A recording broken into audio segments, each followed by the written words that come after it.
El tema de hoy es Jesús, el centro de la ley de Dios. Jesús, el centro de la ley de Dios. Ahora, para entender este pasaje que es materia del sermón, hay que entender un poco el contexto completo. Y si puedes ver en pantalla ese diagrama, tú vas a ver que el Sermón del Monte tiene una introducción, que va del capítulo 5, versos 3 al 16, tiene una conclusión, que va del capítulo 7, versos 13 al 27, pero tiene en la sección intermedia el cuerpo, el meollo del sermón, y va del capítulo 5, verso 17, al capítulo 7, verso 12. Y si te percatas, el tema de hoy justamente inicia aquí, en el verso 17 del capítulo 5. Es decir, estamos entrando justamente al foco principal del tema del Sermón del Monte. Ahora, recordemos lo que dijo Jesús, Mateo 5, verso 17. Dice la palabra: no penséis que he venido para abrogar la ley o los profetas. No he venido para abrogar, sino para cumplir. Ahora, es interesante que Jesús de Nazaret, al inicio del Sermón del Monte, inicia justamente su predicación mencionando lo siguiente: bienaventurados los que, es decir, está dirigiéndose a aquellas personas, precisando tercera persona en plural, aquellos. Pero la semana anterior vimos justamente otro tema. Vosotros sois, ¿qué cosa? La sal de la tierra. Vosotros sois. Ya cambió. Ahora es segunda persona en plural. Ahora en el versículo 17 vuelve a hacer un giro. Y ahora entonces Jesús va a decir: no penséis que he venido. Hace un giro, ahora se enfoca en sí mismo. Que todos presten atención. El foco es Él ahora. No penséis que he venido. Porque aquí, tras una precisión que está haciendo Jesús, no penséis que es una negación rotunda de algo, lo que está esperando posteriormente es justamente una respuesta positiva a aquello que Él va a mencionar. Él dijo: no he venido para esto, por si acaso, sino para esto otro. Y entonces está dándole justamente un matiz en ese sermón de Jesús a sus discípulos, que nosotros también tenemos que tener en cuenta. Porque algunas veces va a sucedernos a nosotros como también le sucedió a aquellos que eran sus oyentes allí hace más de 2000 años. Están los discípulos de Jesús escuchando allí las laderas de ese monte, y comienza cada uno a elucubrar un pensamiento que los va a llevar justamente a una postura errónea. ¿Por qué? Porque frente a sus hechos, Jesús ya era un hombre que venía siendo conocido por sus sanidades, por sus milagros, por su predicación, que es distintamente opuesta a quién, a lo que antes los sacerdotes, los profetas comunicaban. Entonces la gente va a estar diciendo: ¿cuál es la que es real? ¿Qué pasa? Y entonces comienzan ellos a esbozar pensamientos que vamos a ver justamente aquí, que son materia de corrección de parte de Jesús. Por eso es que Jesús va a decirles: no penséis esto, no penséis qué. Porque Jesús sabe que justamente nosotros nos podemos posicionar en presunciones. Podemos traer a nuestro presente justamente todo ese bagaje cultural, teológico, de tradiciones, incluso de falta de discernimiento. Y más aún, que lo más común es: entiendo mal. Y aparentemente esto es lo que estaba aconteciendo justamente con la gente que estaba allí con él. Entendían mal ese mensaje. Y por eso Jesús ahora, cuando se da cuenta que están llegando a conclusiones a las cuales no deben arribar, los enmienda. No penséis que. Qué bueno que siempre el Señor está atento a nosotros. Y por eso justamente Él utiliza los medios para poder hacer las correcciones del caso. La pregunta es: ¿Qué conceptos erróneos estaba pensando la gente? Y lo dice allí este pasaje, que no ha venido a abrogar la ley, los profetas, porque esa justamente fue el tema. Tal vez hoy también, hoy en día, tú has escuchado de algunos hermanos que dicen, eso es del Antiguo Testamento, ya no tiene vigencia hoy. ¿Te suena? ¿Mm? Claro, porque hay diversas interpretaciones. Y es donde tenemos que enfocarnos en lo que realmente Jesús quiso decirnos. Jesús lo que está diciendo allí es, Jesús no vino a desintegrar, destruir, dejar sin efecto. Eso significa abrogar la ley o los profetas. Sino más bien a que vino a cumplirla. Vino a cumplirla. Por eso es que ese no he venido está haciendo un vínculo entre todo lo que estaba en el Antiguo Testamento y hoy también para nosotros en el Nuevo. Y entonces, cuando hablamos de la ley en términos generales, tenemos que recordar que quien da la ley tiene necesariamente que tener autoridad para darla. No cualquiera puede dar la ley, ¿verdad? Solamente quien tiene esa prerrogativa. Como ciudadanos de un país, por ejemplo, estamos sujetos, entre otros, a normas supranacionales, es decir, que no las da el Estado, sino organismos internacionales, a los cuales como Estado estamos también afiliados, y todas sus ordenanzas, sus pactos, acuerdos, son también de obligatorio cumplimiento para nosotros. Pero también nosotros estamos sujetos ¿a qué? A todas esas normatividad interna. ¿Quién da? El Congreso de la República, ¿verdad? El Congreso es el que allí justamente se encarga de hacer los proyectos de ley y promover las leyes, promulgar leyes, pero cuando no es el Congreso de la República, a veces cede esta prerrogativa ¿a quién? Al presidente, ¿verdad? Con esas facultades legislativas, para que entonces ya no es el Congreso, sino es el presidente de la República quien puede entonces dar una ley. Pero eso es hablamos si hablamos de las leyes terrenas. Pero ¿qué si hablamos de este mundo? Este mundo creado por Dios. Este mundo donde estamos tú y yo. Este mundo donde independientemente que uno pueda decir, yo soy cristiano o no, soy discípulo o no, todos, per se, somos criaturas de Dios. Algunos hijos de Dios, pero todos sujetos a esa pauta, a esa voluntad que Dios nos dejó. ¿En dónde? En su palabra. Y es por eso que nosotros tenemos que considerar este marco. Nadie puede alegar, porque yo no creo en Dios, entonces no estoy sujeto a las pautas que Dios dejó. Como yo desconozco lo que dice la palabra, entonces yo no estoy llamado a cumplirla. No.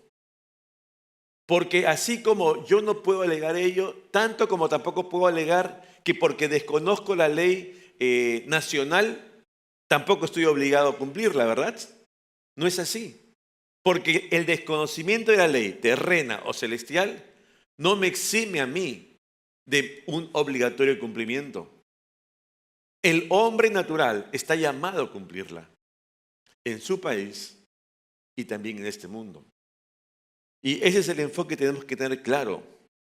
Las leyes en general son de obligatorio cumplimiento para nosotros, aquí como ciudadanos de este país. ¿Desde cuándo? Desde que se publica una norma legal, ¿dónde?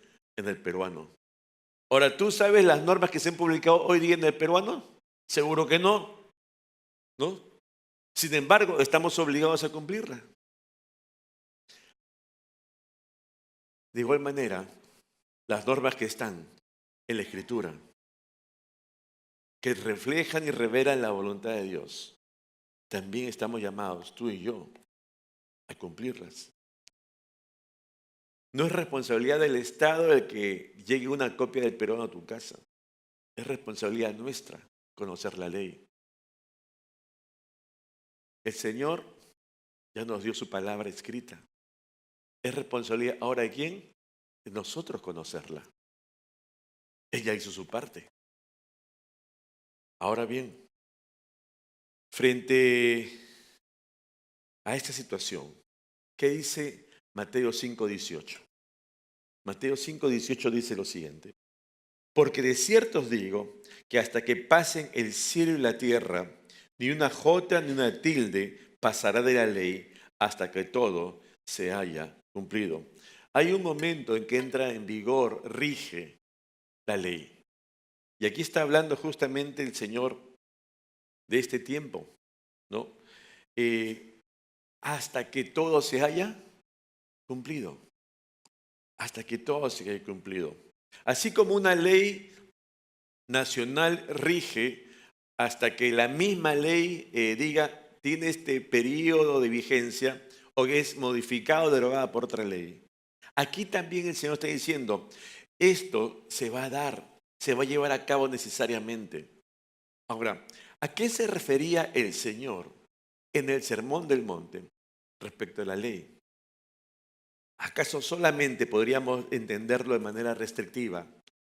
¿Solo está haciendo referencia a los 10 mandamientos? ¿Es solo los 10 mandamientos cuando habla de la ley? Es interesante que diversos tratadistas cuando analizan este verso dicen lo siguiente. Hay que recordar que la ley del Señor tendría en un sentido 3 categorías. La primera de ellas, la ley moral. La segunda de ellas, la ley ceremonial. La tercera, la ley civil. Ahora, la ley civil que rige justamente esa relación entre los ciudadanos estaba enfocada, recuerda el Antiguo Testamento, ¿a quién? Al pueblo de Israel. En tal sentido, hoy, ¿no? 20 siglos después, cuando hablamos del pueblo de Dios, donde ya no se refiere solo a los israelitas, sino también a los gentiles conversos, está hablando de otro pueblo.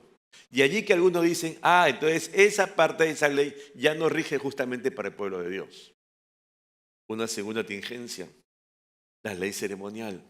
La ley ceremonial apuntaba justamente a toda esa obra expiatoria, ¿verdad? Que justamente se lleva finalmente a cabo con la muerte de Jesús en la cruz del Calvario. Y entonces, allí también se hace mención que al quedar consumada ya esta obra, ya todas esas pautas sacrificiales y que hablaban también de ese sacerdocio antiguo, ya quedan sin efecto. A tal punto que incluso hoy se habla de un nuevo sacerdocio. ¿De quién? Universal de los creyentes. ¿Qué nos quedaría entonces? La ley moral. Ahora, hay una observación también a esta evaluación, a esta tesis. ¿Cuál es? Que en la palabra de Dios no encontramos ni en el Antiguo ni en el Nuevo Testamento justamente una división expresa de esta, digamos, división tripartita de la ley. Pero sí encontramos menciones claras sobre estos diversos aspectos. ¿Qué entender en este último supuesto? Entonces, por ley moral de Dios. ¿Es acaso únicamente lo que Dios aprueba? ¿Es eso lo que está vigente para nosotros hoy? No olvidemos que la ley estaba destinada a revelarnos a nosotros los hombres. ¿Qué cosa? La justicia. La justicia. Y las exigencias de esa justicia de Dios, que para nosotros, los hombres, son inalcanzables en nuestras propias fuerzas. La ley y ese enfoque correcto de acercamiento es que, recordemos, Jesús la cumplió totalmente.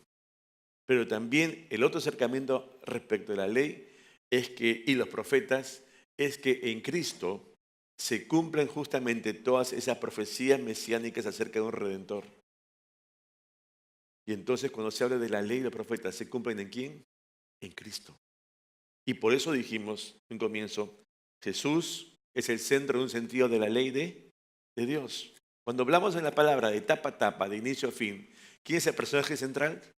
El Señor, que habla de su venida y que habla de su obra de redención, Antiguo y Nuevo Testamento, del plan de salvación y de la salvación consumada. Es por eso que tenemos que tener presente nosotros la trascendencia del Sermón del Monte. Porque muchas veces si podemos entrar en los detalles del sermón que lo vamos a ver las semanas siguientes, tú vas a poder ver que tiene que ver mucho con nuestra conducta como discípulos de Cristo. Y entonces diría, el enfoque está en nosotros los discípulos. Sin embargo, también puedes verle el otro lado de la moneda. Cuando tú vas a escuchar estas palabras que están allí en el sermón. No penséis que he venido. ¿De quién estamos hablando? ¿De quién? De Jesús. Oísteis que fue dicho, pero yo os digo. ¿De quién está hablando? Jesús. Cualquiera que oye mis palabras. ¿Quién está hablando? También hay que verlo desde esta otra lectura. ¿Cuál es el interés de Jesús para nosotros? No solamente lo que nosotros estamos llamados a hacer. Y es por eso que cuando estamos frente a las Escrituras, podemos recordar lo que el Señor Jesús mismo dijo sobre Él en las Escrituras. Juan 5:39, que dice, escudriñad las Escrituras, porque a vosotros os parece que en ella tenéis la vida eterna. Y ellas son las que dan testimonio ¿de quién? De Él. De Él. Por eso decimos justamente que Jesús, en un sentido, es el centro de la ley de Dios. Todas las profecías que hablan acerca de la venida del Mesías se cumplieron entonces en Jesús. Allí es que se cumple todo aquello que la ley y los profetas. La ley y los profetas. Marcos 1:15 nos recuerda esas palabras de Jesús justamente, Él estando entre nosotros. Dice, el tiempo se ha cumplido y el reino de Dios se ha acercado.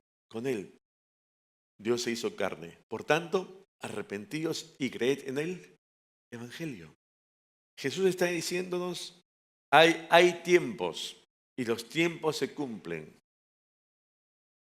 Y ese es el tiempo en el cual los hombres y mujeres tienen que tomar decisiones.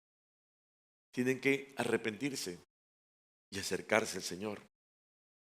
Es interesante que todo el sistema sacrificial apuntaba justamente a la figura de Cristo. Y Él lo cumplió justamente allí en la cruz. Por eso es que Jesús no vino a abolir la ley y los profetas. Un autor, Donald Carson, va a decir lo siguiente.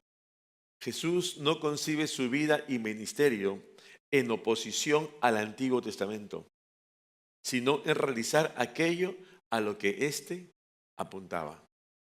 Porque justamente lo cumple. Jesús cumple la ley y los profetas. Por eso, la ley y los profetas van a encontrar validación en la vida misma y en la obra de Jesús.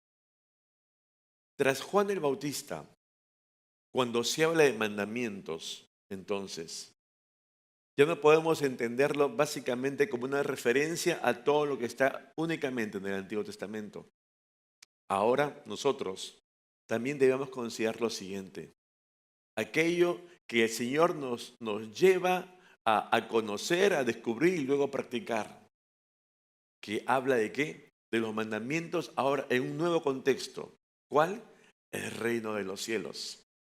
Fíjate lo que dice allí Mateo 5, versos 19 y 20. Y habla 3 veces del reino de los cielos. Dice la palabra, de manera que cualquiera que quebrante uno de estos, ¿de qué está hablando? Mandamientos, ¿no? De la ley. De estos mandamientos muy pequeños, y así enseña a los hombres, muy pequeño será llamado. ¿Dónde? En el reino de los cielos. Mas cualquiera que los hagas y los enseñe, este será llamado, ¿dónde? En el reino de los cielos. Porque os digo que si vuestra justicia no fuere mayor que la de los escribas y fariseos, no entraréis en el reino de los cielos. Es decir, Jesús ahora nos muestra, nos da acceso a un nuevo escenario. No ese enfoque ya hacia atrás solamente, hacia la ley y los profetas, sino hacia ese reino de los cielos que Él está presentando. Que Él mismo es allí ese parangón, ese paradigma. Ahora entonces tenemos que verlo distinto. Me llama la atención esa parte en que Jesús dice, final, si vuestra justicia no fuera mayor que la de los fariseos, ¿no? ¿A qué se refiere esto? ¿Es acaso que el hombre puede lograr por sus hechos alguna justicia que le permita acceder al reino de los cielos? Ahora, la respuesta es no, ¿verdad? Pero es una inferencia lógica que uno podría hacerse al escuchar esa declaración de Jesús. Otra pregunta que también cabría sería la siguiente. ¿A qué se refiere Jesús con que yo debía tener una justicia mayor a la de los fariseos y escribas? Ahora recordemos algo. Cuando hablamos de la ley, en todo su entorno, lo que está en la palabra, tiene lo siguiente. Tiene mandamientos y tiene prohibiciones. Tiene 248 mandamientos y tiene 365 prohibiciones. Ahora, pongamos a cumplir cada una de ellas. ¿Realmente difícil? No, imposible para nosotros. Seres humanos tan limitados, incapaces muchas veces de tener dominio sobre nosotros mismos. Y es por eso que solo Jesús pudo cumplir a cabalidad la ley. Santiago capítulo 2, verso 10 dice lo siguiente. Porque cualquiera que guardare toda la ley, si éste fuera posible, pero ofendiere en un punto, se hace culpable de todo. O sea, no hay forma. No hay forma en que humanamente pueda cumplir la ley. Y me recuerda entonces mi incapacidad, mi naturalidad, mi dependencia, mi fragilidad.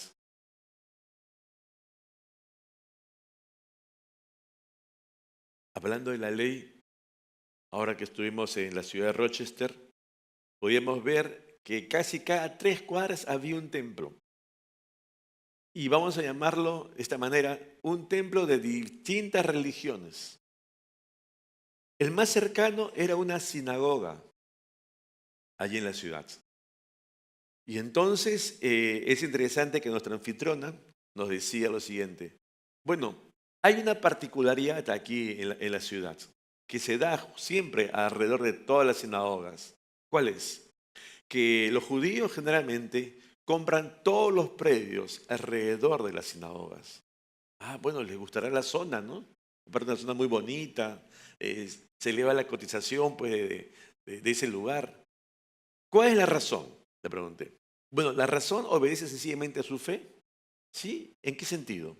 Claro, recordemos que ellos tienen que guardar el sábado, ¿verdad? Entonces no trabajan.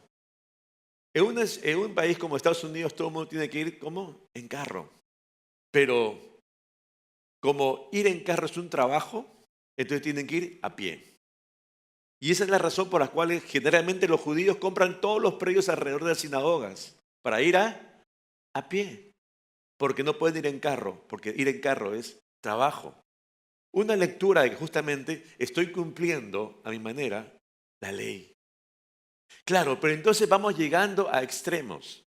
Y nos contaba la hermana. Es tanto así que a veces son tan escrupulosos que llegan a situaciones como la siguiente. Bueno, generalmente decían, bueno, preparen la comida el día anterior, ¿no? Pero eso es antes, pues. Ahora es otro tiempo, otra cultura. Y entonces llega la hora de comida, quieren algo. ¿Y qué hacen? Dice, ¿qué hacen? Todos los vecinos que son judíos ven a través de la ventana si pasa alguien que no es judío. Y entonces le dice, ven por favor, ¿puedes venir un instante? Sí. Ven, pasa a mi cocina. ¿Puedes encender la cocina? Ya. Sí, pero ponle por favor fuego alto. ¿Por qué? Porque no puede encender ni ponerle fuego alto porque eso es trabajo, pero sí puede bajar y apagarlo, eso no es trabajo. Puntos así son los que ha llegado justamente a tener ciertas personas frente a la ley. Situaciones que tú dirías, es una exageración. Y justamente llegamos al legalismo. A posiciones farisaicas que dicen, es un extremo, radical, absolutamente. Tal vez inadmisible para ti y para mí.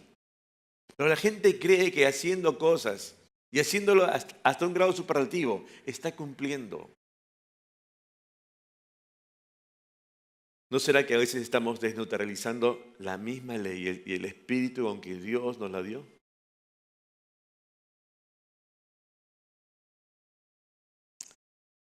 En este punto, quiero recordar lo que dijera Jesús. Juan capítulo 14, verso 23. Respondió Jesús y le dijo, el que me ama, mi palabra guardará.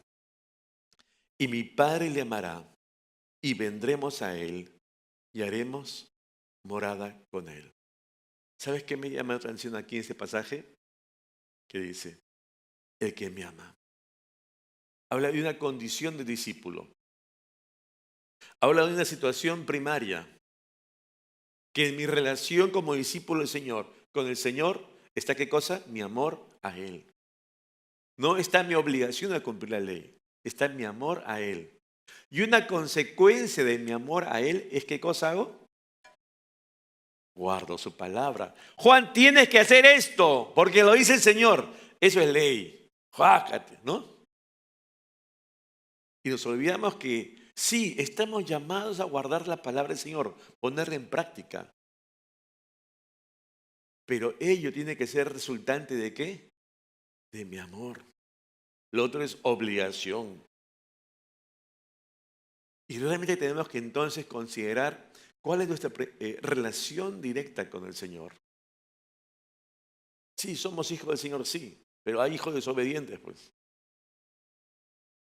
Hay hijos que son desamorosos. Hay hijos que cuando llegan a casa ni saludan al padre, ¿verdad? ¿Conoces o no conoces? Entonces hay hijos e hijos.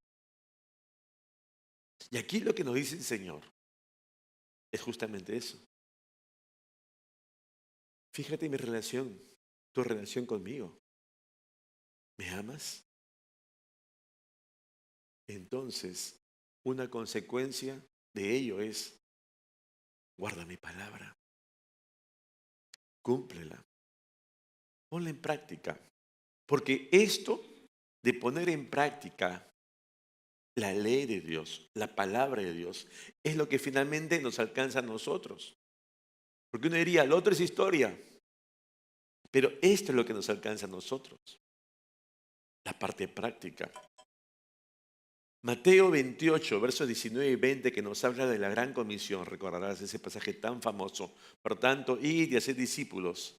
Entre otros, ¿qué cosa dice? A sus discípulos, enseñándoles que guarden todas las cosas que os he mandado. Es decir, un discípulo, en su tarea de hacer otro discípulo, no solamente está llamado, en primer lugar, a vivir según ese carácter de Cristo que nos pautea el Señor en las bienaventuranzas. Bienaventurados los mansos, ¿no? Y todo lo demás, los pobres en espíritu, sino que además de yo vivir según ese carácter de Cristo en mí, yo debo ser, ¿qué cosa? Sal. Tengo que reflejarlo a los demás, entre otros, a ese discípulo que tengo. Pero, ¿y cómo dijimos la semana pasada? Verbalizándolo, no solamente que lo vea, sino abro mis labios, destapo, ¿te acuerdas? Abro mis labios.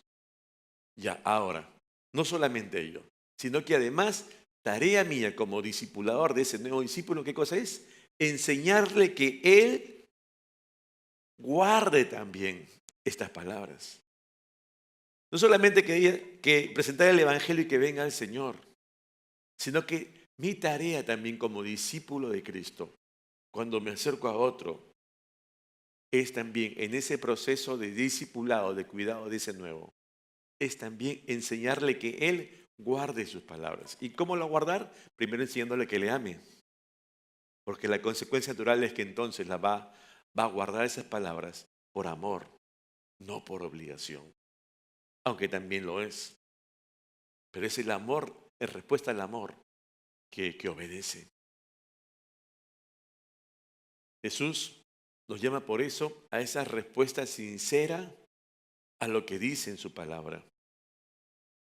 No es como un carcelero que saca el látigo, haz esto, no.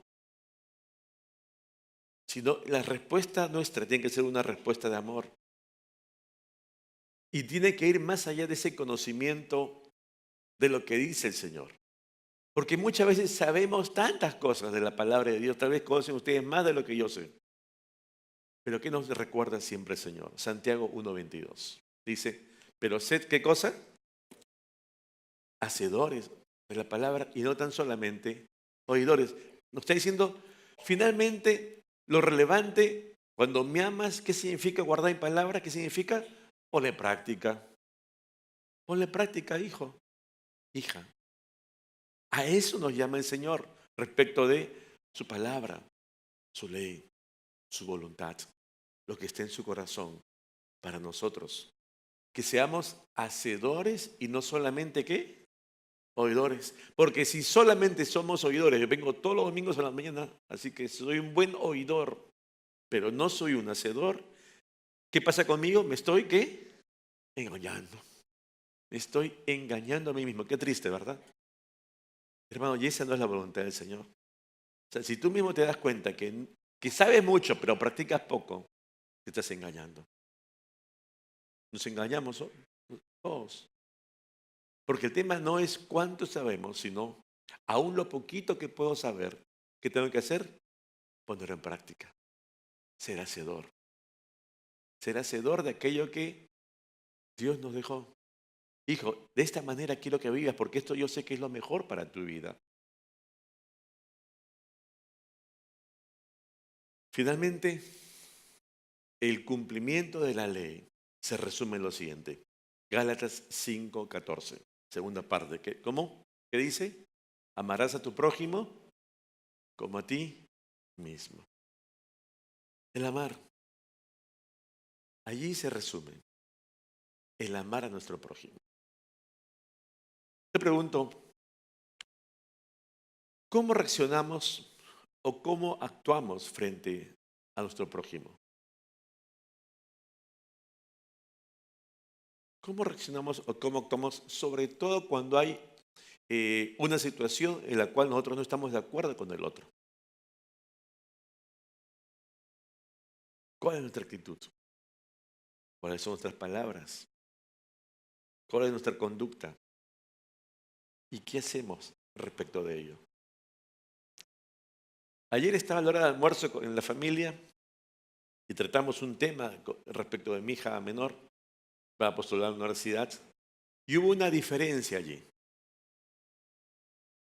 Una diferencia. Mi hija es muy sensible, acabó llorando. Yo tenía una posición distinta a la de ella, distinta a la de mi esposa, y terminó la conversación. Este es un tema práctico. ¿A qué nos llama el Señor? Amar a tu prójimo. No solamente es el hecho que sea padre, ni que sea pastor, sino que soy discípulo, ¿no? Eso somos todos, discípulos. Lo otro es una función dentro del cuerpo de Cristo que nos dio el Señor. Pero todos somos llamados a ser discípulos. Y como discípulo estoy llamado a hacer ¿qué cosa? Hacedor de su palabra. ¿De qué manera en esa situación tal vez tan cotidiana yo puedo demostrar amor a mi prójimo? En este caso puntualmente a mi hija. Como yo tengo la razón, entonces lo dejo así. ¿Les parece? No. Porque más allá de la posición personal de cada uno, uno tiene que considerar también la vida del otro. Así que como yo salí, todo, no hubo tiempo, ya al regresar en la noche, los que compartí en la prédica de noche, y lo hice justamente ayer noche, ¿no? Fui, la llamé, conversé con ella, le pedí perdón, oramos y seguimos adelante. Tomé la iniciativa de conversar, pedir perdón, reconciliarnos. Y no tiene nada que ver con que yo esté de acuerdo o no esté de acuerdo. Tiene que ver con qué? Con el cuidado de su corazón. ¿De quién? De mi prójimo. ¿Te das cuenta cómo es una cosa tan cotidiana tal vez? Yo diría, tal vez hasta tan irrelevante. Pero en el día a día, en esa casuística tuya y mía, Tenemos que justamente vivenciar, ser hacedor de la palabra. A eso nos llama el Señor. A eso nos llama el Señor. Y por eso te pregunto, hermano, ¿cómo le demuestras tu amor a tu prójimo? A que está a tu lado en casa, a que es tu vecino, tu compañero de trabajo, estudios. ¿Buscamos hacerle bien? ¿Buscamos edificar su vida? ¿O solamente buscamos obtener el mejor provecho? Como estás contratado, rinde al máximo. Y ya dio el mejor fruto, producto, perfecto. Bueno, para eso lo contraté. Pero su vida, él no es mi amigo, es mi empleado. Nos preocupamos por los demás. Y peor aún, ¿somos acaso de aquellos que somos de tropiezo para otros? ¿O causamos algún daño a otros?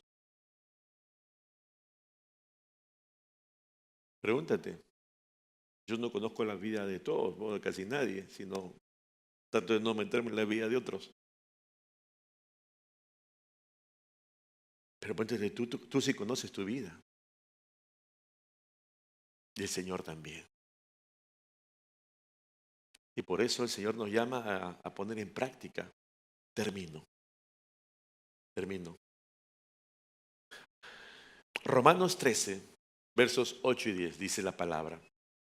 Romanos 13, versos 8 y 10, dice: no debáis a nadie nada, sino el amaros unos a otros. Porque el que ama al prójimo ha cumplido, ¿qué cosa? ¿Qué? La ley, así de sencillo. El que ama al prójimo ha cumplido la ley. Porque no adulterarás, no matarás, no hurtarás, no dirás falso testimonio, ¿no? No codiciarás. Y son temas todos justamente del Sermón del Monte que vamos a ver en las próximas semanas, tema a tema.